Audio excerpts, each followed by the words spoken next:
This past summer marked the 80th anniversary of the end of World War II. Recently, Rick Rowe introduced us to a woman who was in Shreveport when it happened. And she's tonight's hometown patriot. We got Daddy and my mother and Dad and my aunt and uncle got in the car, and I was with them. And we drove down on Texas Street, and this was in the afternoon. It was 4 or 5 o'clock, and the whole Texas Street was packed with people, and they were yelling and hugging, and the soldiers were kissing girls, and they were just all over the street, and it was just like a big celebration.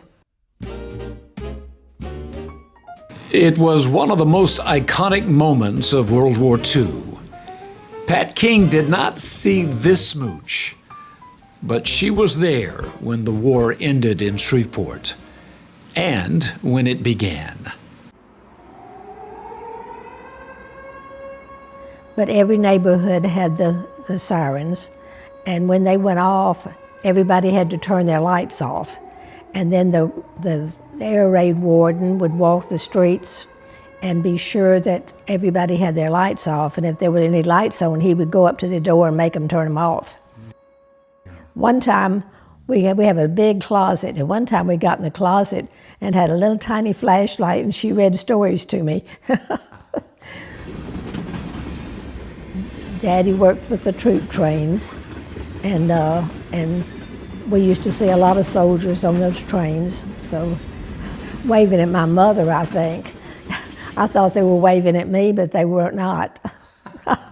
It was your beautiful mother. Yes, my pretty mother. They said cigarette packs had foil in it, and so I would pick those up. I'd find them on the ground where people throw them down, and I would take that and take the inside out, and there was foil on the inside after you take the paper off.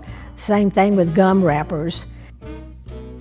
And my mother, all the grease that Mother cooked with, or bacon grease or anything, she collected that.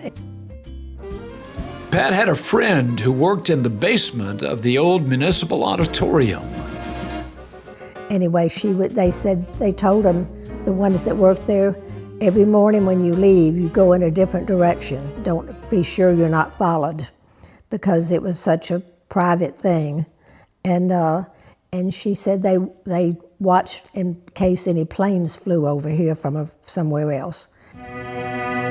From his beloved second home at Warm Springs, Georgia, the body of Franklin Delano Roosevelt moves out. I remember when President Roosevelt died, I came home from school and my mother was crying, and I said, "What's wrong?"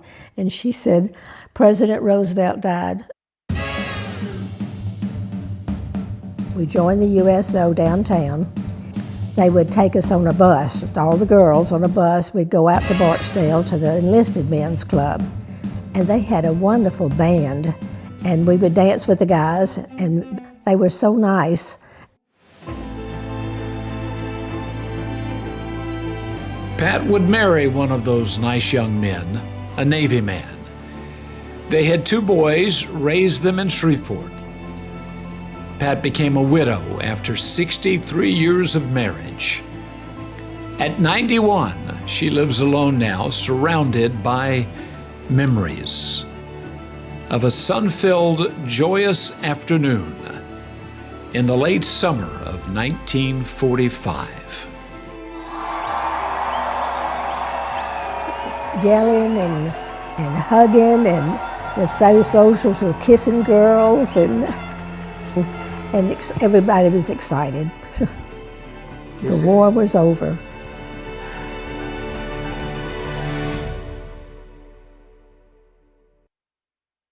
And if you'd like to nominate a hometown patriot, go to ktbs.com/hometownpatriot or send an email to hometownpatriot@ktbs.com.